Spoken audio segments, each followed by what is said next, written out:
Hey guys, Brent Neighbors, Lone Star News. We need your guys' help right now. We can't do this alone.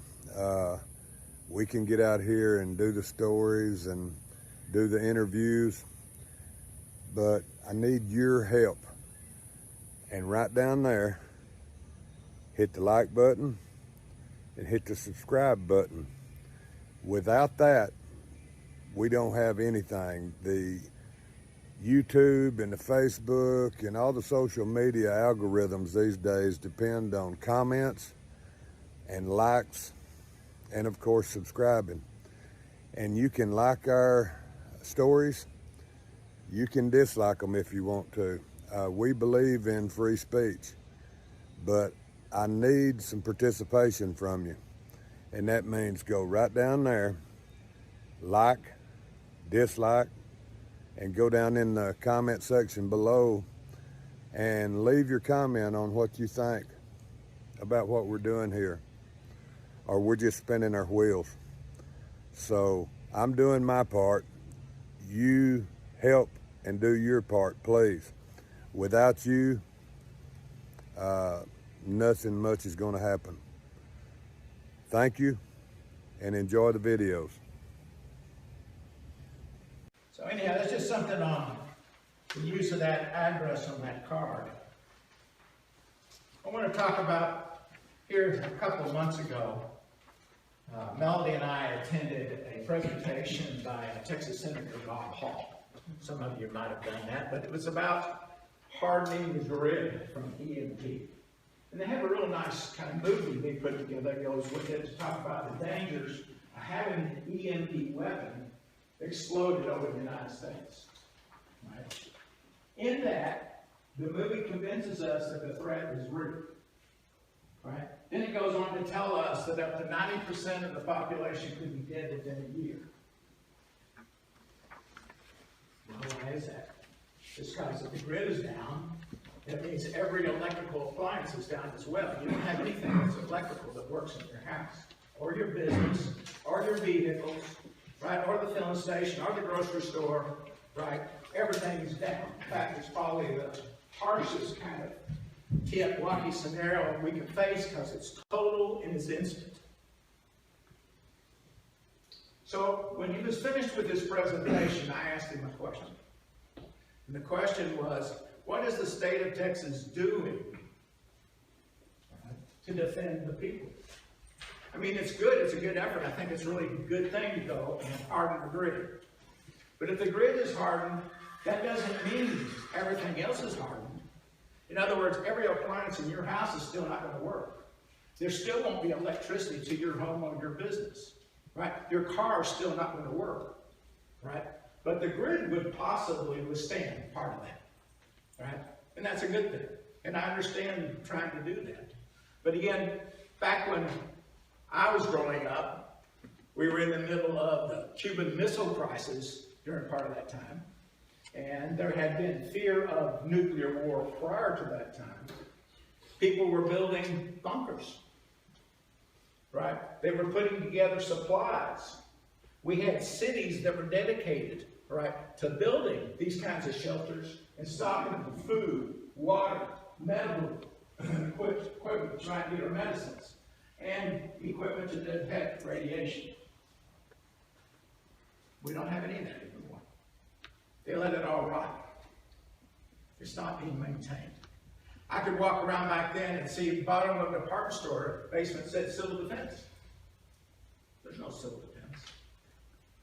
So we're kind of left on our own, right, to come up with ways to survive, not only an EMP, but other kinds of TEOTWAWKI scenarios as well. So that's kind of the basis of where Posse Plus came from. My wife and I have been working, teaching people different survival skills probably for the last 10 or more years. And so we have many presentations that we've done. We kind of had a basis for doing that when we go out and give a presentation. Typically we write up what we want to be taught in that presentation, and we make sure we have something that the person who attended can take with them to put in place whatever it is that we're talking about. We're both retired teachers, so that comes to us very naturally. right?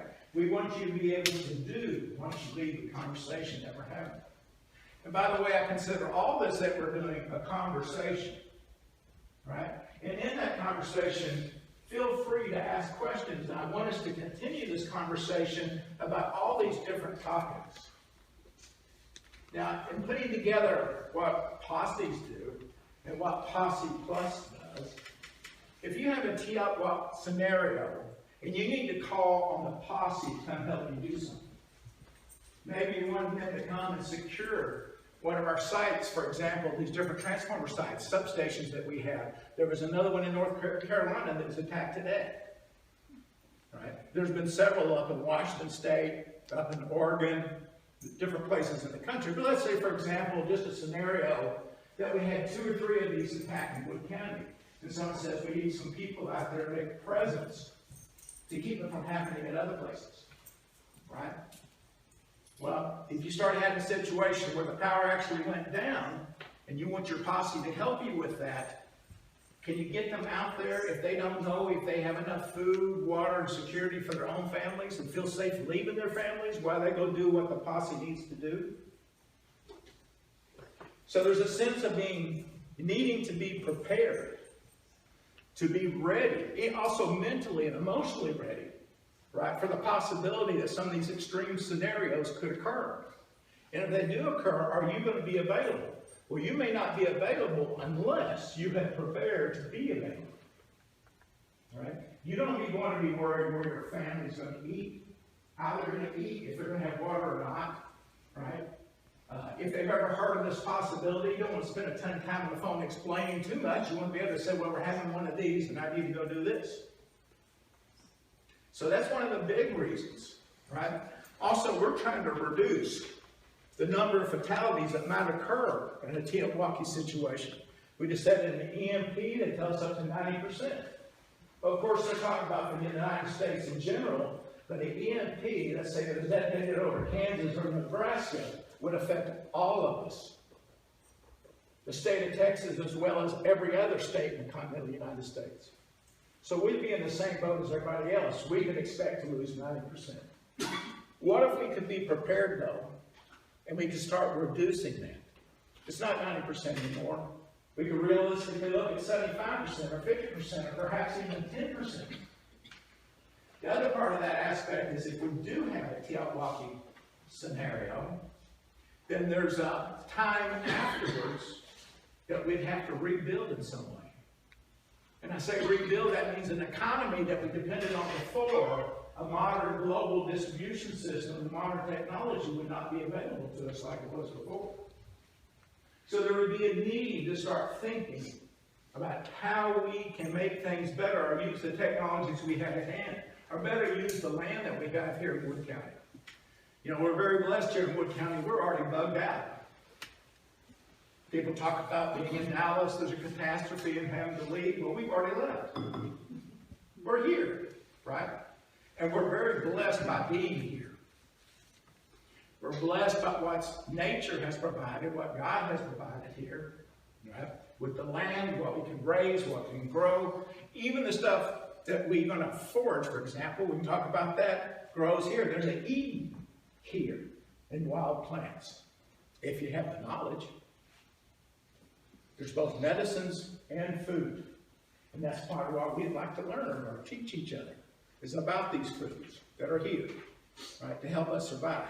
It certainly would be an awful thing if you've got food all around you and you die from starvation because you don't have the knowledge. So, all right. We're going to talk about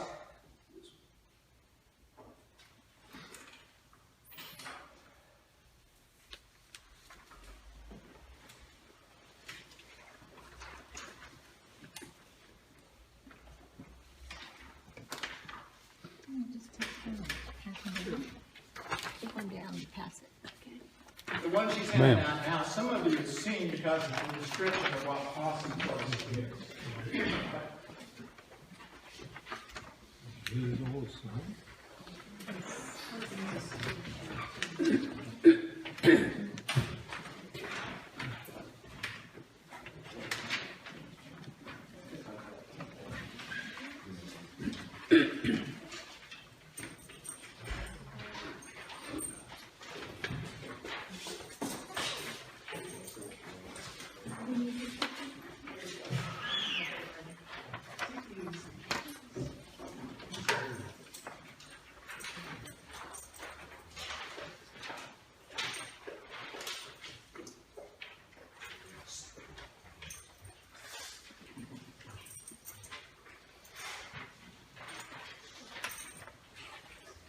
going to read this description of Posse Plus in Wood County. Volunteers in the Posse Plus program strive to lessen the impact of a TEOTWAWKI, which means the end of the world as we know it, scenario on the people of Wood County, Texas. Without proper training and preparation, experts say up to 90% of the population could be dead within the first year of the most serious TEOTWAWKI scenarios. The mission of the Posse Plus program is to train every willing individual in Wood County to prepare for survival during and rebuilding after a TEOTWAWKI scenario. The Posse Plus program accepts the reality that federal and state resources are limited and cannot be depended on for survival, medical care, or the security of the people of Wood County during and after a TEOTWAWKI scenario. People instead will have to depend on themselves, their families, and friends, and the other good people of Wood County, Texas. Areas of training and preparation include, but are not limited to, food, for example. Talk about growing, raising, foraging, preserving, storing. Water, locating, purifying, storing. Communications, personal communications, use of radios, and reunification.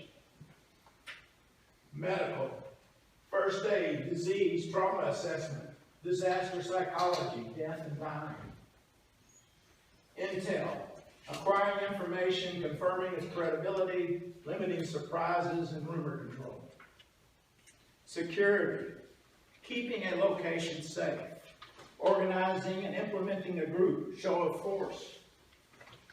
Engineering, build, invent, improve, repair. And what these are concerns, but they're also areas that we can increase our knowledge. And there's many people in here, I know, that have a lot of expertise in many of these things that are on here. And so at Posse Plus, we're wanting to share that expertise with each other, to bring everybody forward, to increase the chances of survival, to bring that forward as well. So members of the Posse should also be members of the Posse Plus. And those members of the Posse, working with the Posse Plus, you're not only asked to, I guess, be involved with the conversation, all right, you're also being asked to take that conversation to other communities within Wood County. For example, churches, perhaps veterans groups. Perhaps you have a club or something that have common interests and you get together to share that common interest, right? There's any number of groups, perhaps it's family, friends, neighbors. But it's to share that information with them. Now, the way that would work is first, we would invite you to come to a presentation that we would give. And in that presentation on that subject, we have handouts for you that kind of guide that conversation in the sense of telling you sort of what you can talk about. You can add whatever you want, but it gets you down the road with that conversation. So you can take that conversation and start having it with other people.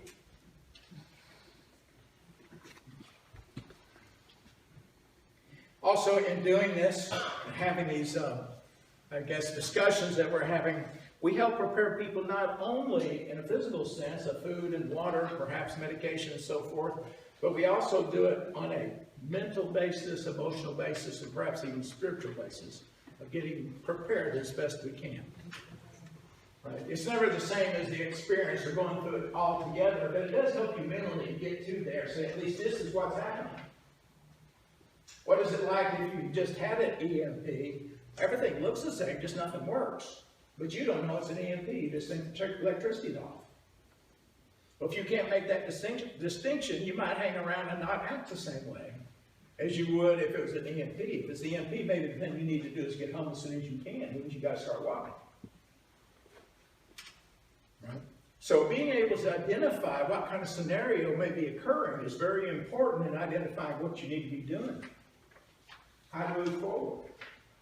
Right? Where you might have problems with your preparations.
That's all, folks.